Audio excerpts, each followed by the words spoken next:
The Iranians have launched around 150 ballistic missiles into this country today, some of them slamming into military establishments.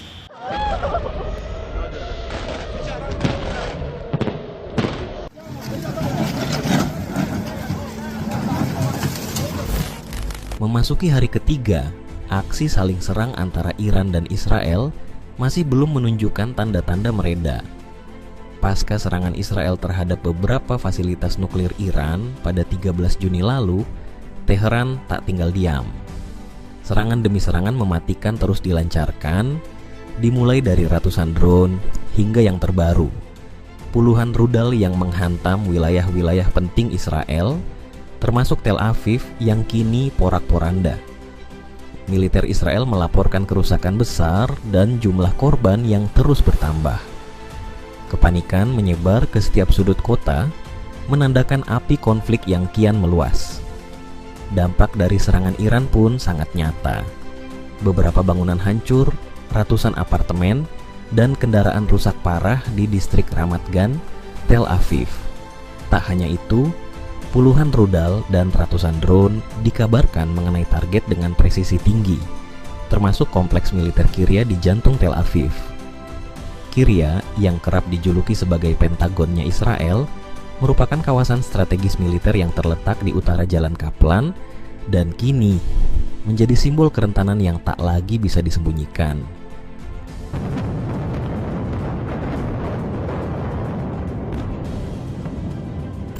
Sementara itu, di tengah gempuran rudal Iran, rumor kaburnya Netanyahu mulai merebak.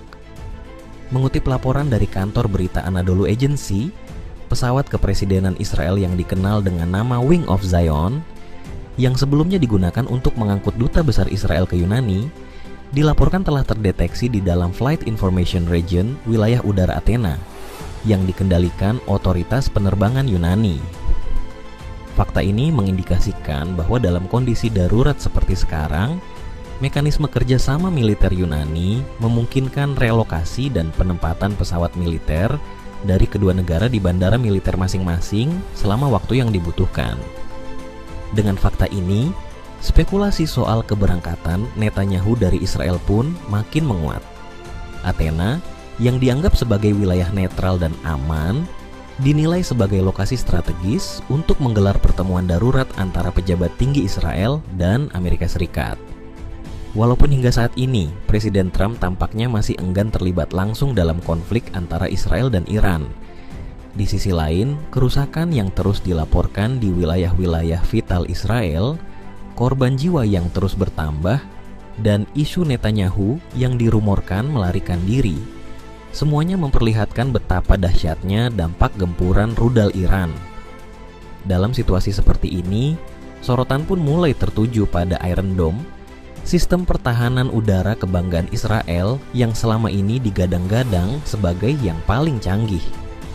Kini, sistem itu justru gagal menahan gelombang serangan Iran dan reputasinya mulai dipertanyakan. Pertanyaannya, bagaimana mungkin sistem sekelas Iron Dome bisa kewalahan? Apa yang sebenarnya terjadi?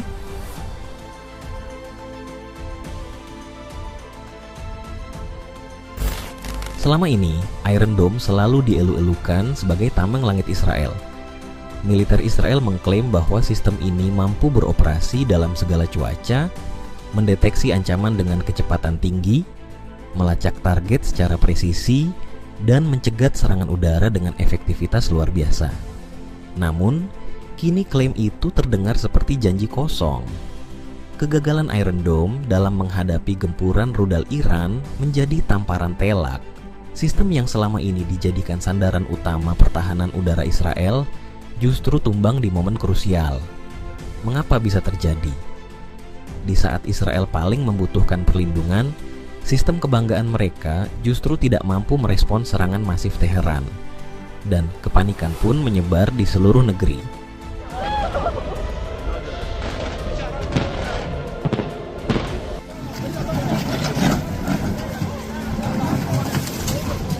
Awalnya, Israel mengembangkan Iron Dome setelah pengalaman pahit dalam Perang Lebanon 2006. Namun, proyek itu kemudian didukung besar-besaran oleh Amerika Serikat, baik dari segi teknologi maupun pendanaan, dengan sokongan miliaran dolar. Firma pertahanan Israel yang merancang sistem ini mengklaim bahwa tingkat keberhasilan Iron Dome mencapai 90%. Tapi di medan perang sesungguhnya, angka itu kini dipertanyakan. Iron Dome adalah sistem pertahanan kebanggaan Israel, dirancang khusus untuk mencegat roket jarak pendek dalam radius hingga 70 km. Setiap baterainya terdiri dari 3 komponen utama: radar pendeteksi, komputer penghitung lintasan, dan peluncur pencegat yang hanya aktif jika roket terdeteksi akan menghantam wilayah strategis. Namun menurut Muhannad Selum dari Institut Studi Pascasarjana Doha, Iron Dome memiliki keterbatasan yang sangat jelas. Sistem ini hanya efektif melawan roket jarak pendek. Dalam serangan terbaru Iran yang melibatkan rudal jelajah, balistik, bahkan hipersonik, Iron Dome berada di luar kapasitasnya.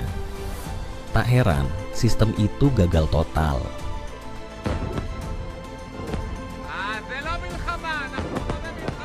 Selum juga menekankan bahwa Israel memang memiliki sistem pertahanan lain seperti Arrow 1 dan Arrow 3 yang bisa mencapai ketinggian 100 km, serta David Sling untuk mencegat proyektil pada rentang 20-70 km. Semua sistem ini bisa dikerahkan serentak. Tapi bahkan dengan semua senjata canggih ini, Israel tetap terlihat kewalahan. Dihantam bertubi-tubi oleh serangan Iran selama hampir 3 hari penuh. Selain itu, militer Iran menyebut bahwa salah satu senjata yang digunakan dalam serangan ke Israel adalah rudal hipersonik. Pernyataan ini sejalan dengan besarnya kerusakan yang terlihat di beberapa titik penting Israel. Rudal hipersonik buatan Iran diyakini memiliki kecepatan luar biasa dan kemampuan manuver tinggi, cukup untuk melampaui sistem pertahanan seperti Iron Dome. Baru-baru ini, kantor berita Iran Fars juga mengklaim bahwa Israel telah dihantam rudal balistik berpemandu Haj Qasem yang diluncurkan secara resmi pada Mei lalu dan dikatakan membawa hulu ledak yang bisa bermanuver tajam di udara.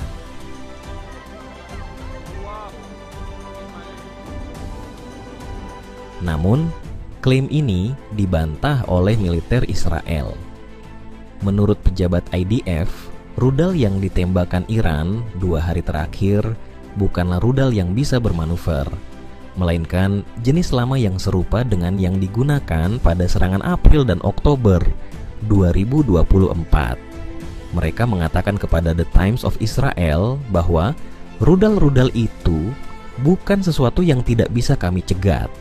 This morning, the IDF began preemptive and precise strikes targeting the Iranian nuclear program. Bahkan, mereka menegaskan bahwa sebagian besar peluncur rudal Iran telah dihancurkan. Pernyataan ini memicu perdebatan, mengingat banyak rudal yang justru berhasil menembus Iron Dome dan menghantam sejumlah titik strategis di Israel. Fakta di lapangan membuktikan lain. Dalam perkembangan terbaru, sekitar 300 warga Tel Aviv Raya dan 100 di Ramat Gan terpaksa dievakuasi akibat kerusakan parah di permukiman mereka. Meski media Israel berupaya menutup-nutupi skala kerusakan, informasi yang beredar menyebutkan setidaknya 3 warga tewas dan 70 lainnya terluka, termasuk 7 tentara.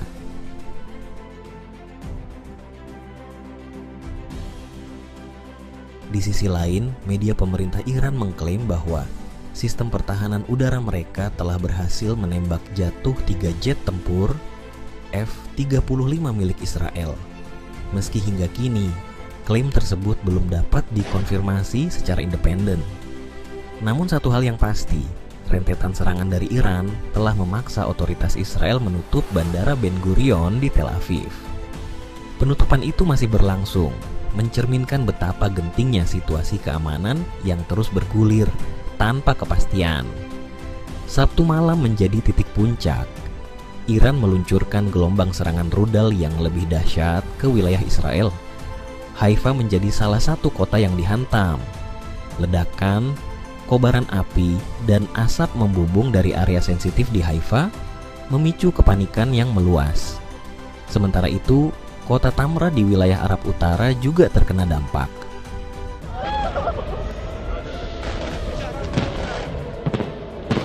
Berdasarkan laporan dari petugas tanggap darurat Israel, sebuah rudal menghantam bangunan 2 lantai, menewaskan seorang wanita dan melukai 13 orang lainnya. Di Haifa, sedikitnya 5 orang tercatat mengalami luka-luka.